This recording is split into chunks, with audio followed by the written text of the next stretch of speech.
Saudara kaum muslimin rahimakumullah, banyak lagi tamsil-tamsil yang dicontohkan dalam puncak perjalanan Mi'raj yang seluruhnya merupakan peringatan bagi kita umat Rasulullah sallallahu alaihi wasallam. Nah, kemudian sekarang marilah kita bicarakan neraka itu satu demi satu. Yang pertama, dan ini yang paling dikenal orang, neraka Jahannam atau naru Jahannam. Siapa yang dijelaskan Allah akan menjadi penghuni neraka Jahannam ini? Pertama dalam surah Al-Ankabut ayat 68. Wa man azlamu mimman iftara 'ala Allahi kadziban aw kadzdzaba bil haqqi lamma ja'ahu. Alaysa fi jahannam maswal lil kafirin. Adapun orang-orang yang zalim kepada Allah, mendustakan ayat-ayat Allah dan mendustakan kebenaran setelah datang kebenaran itu, bukankah neraka Jahannam merupakan tempat kembali bagi orang-orang kafir? Jadi dalam Al-Ankabut ayat 68 ini dijelaskan penduduk neraka Jahannam itu pertama adalah orang-orang kafir. Siapa orang kafir? Menurut keyakinan akidah kita, setiap orang di luar Islam adalah kafir. Kemudian yang kedua dalam surah Al-Hijr ayat 42 dan 43, penduduk neraka Jahannam itu, inna ibadi laisa laka alaihim sultanun illa man ittaba'aka minal ghawin wa inna jahannama la maw'iduhum ajma'in. Sesungguhnya hamba-hambaku tidak akan bisa kamu kuasai, hai iblis, kecuali mereka yang mengikuti tipu dayamu. Sesungguhnya neraka Jahannamlah tempat mereka seluruhnya. Kalau kita perhatikan ayat ini, maka penghuni neraka Jahannam yang kedua adalah para pengikut setan. Para pengikut setan dengan seluruh ajaran-ajaran yang dilancarkan oleh setan. Padahal pada saat hendak masuk neraka, setan jelas cuci tangan. Tugasnya cuma bagaimana mencari pengikut sebanyak-banyaknya yang akan nemenin dia di neraka nanti. Tapi pada saat orang digiring ke dalam neraka, setan cuci tangan. Mungkin orang menuntut, setan, gue ngikutin lu, sekarang kenapa jadi kemari? Nah, gue bilang juga apa? Kata setan, gue bilang juga apa, lu kenapa ngikutin? Dan setan ini menebar ranjau dalam segala bentuknya, dengan segala macam caranya. Para pengikut setan yang menjauhi tuntunan agama, memperturutkan hawa nafsunya. Setan membisiki manusia lewat minuman keras. Setan masuk manusia lewat judi, lewat zina, lewat kenikmatan yang melalaikan orang dari kehidupan akhirat dan selanjutnya. Dengan segala macam jalan. Kadang-kadang dalam ibadah setan juga masuk. Kalau tidak ditimbulkannya takabur, ditimbulkannya sikap ujub dalam diri kita. Timbul rasa diri lebih benar dari orang lain. Dan ini jelek.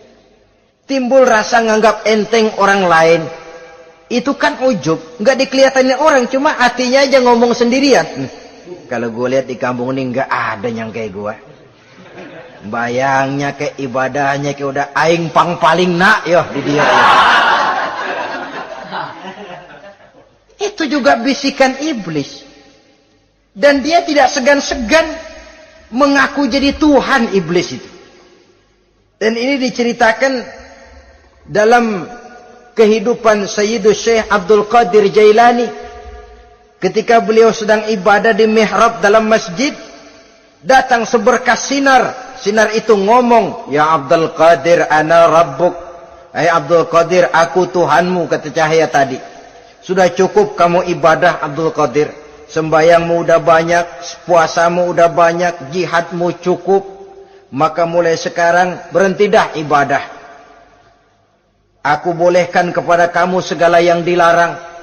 Cuma yang didatangi Syekh Abdul Qadir. Sehingga mendengar cahaya tadi ngomong begitu, beliau ambil kasut sendal, disambitnya cahaya tadi, izhab ya la'in. Pergi, laknat, terkutuk, iblis kamu. Masa saya disuruh berhenti sembahyang karena hati saya sudah baik? Kalau hati sudah baik lalu boleh berhenti sembahyang, mestinya yang paling dulu berhenti sembahyang Nabi Muhammad, sebab beliau orangnya paling baik. Tapi Nabi hatinya baik, sholat jalan terus, hukum halal haram berlaku. Ini kadang-kadang orang sekarang baru ibadah dikit banget merasa dapat bisikan katanya, wangsit. Ya berhenti sembahyang madep mulu, ndak madep ngudek sembahyang. Bikin ajaran yang aneh-aneh. Nah kalau satu orang boleh dapat wangsit, saya juga boleh dong ngomong dapat wangsit. Saya juga boleh dong mendirikan aliran kepercayaan. Saya ngilang dulu dari kampung saya kira-kira 3 tahun.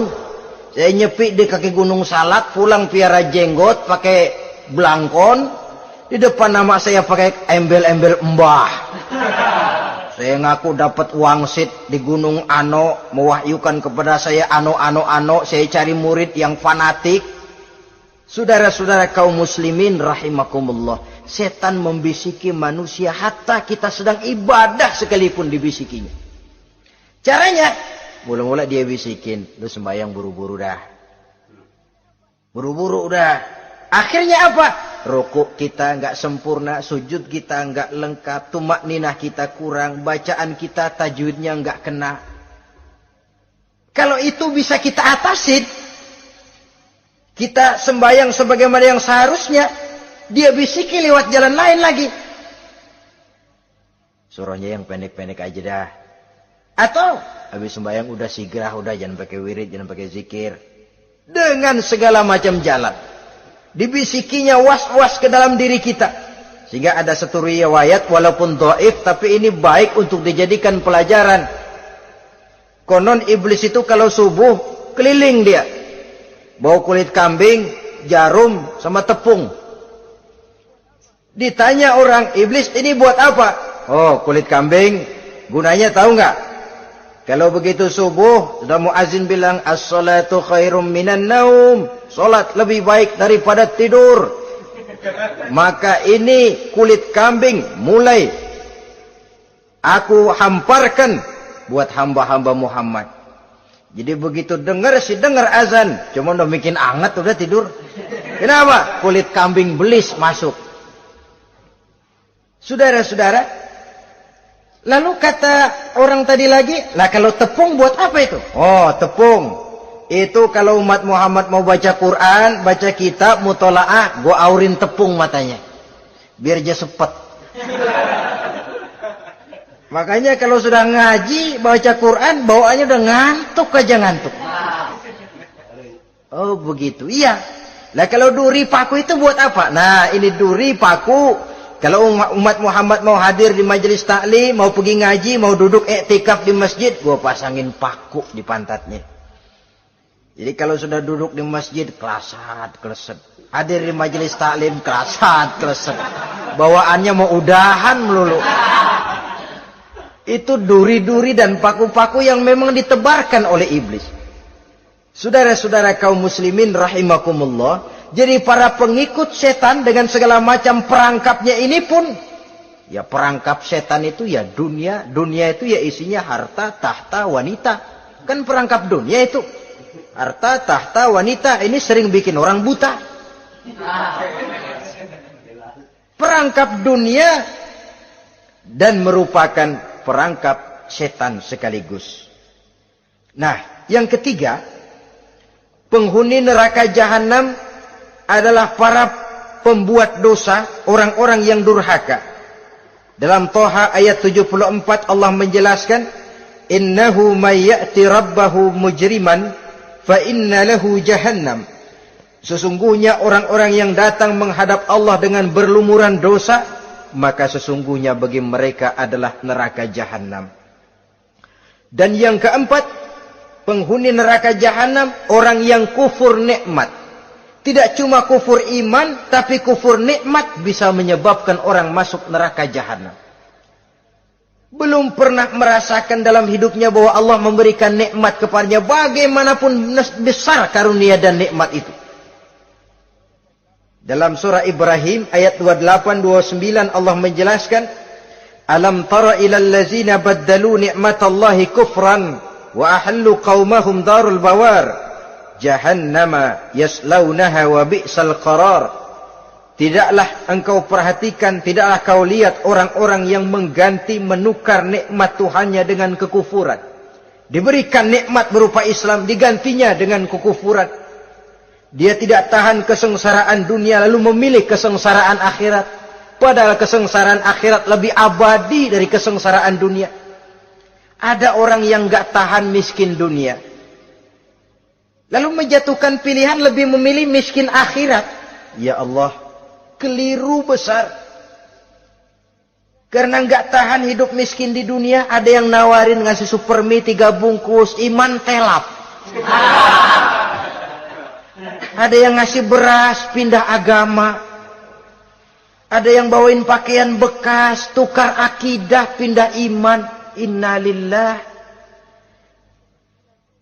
Ditukar kemiskinan dunia dengan kemiskinan akhirat. Padahal kemiskinan dunia berapa tahun? Setahun umur manusia. Sepanjang-panjang umur orang sekarang kan. 100 tahun udah jarang umur orang sekarang. 70 aja udah cakep tuh. Sebenarnya kalau 70 tuh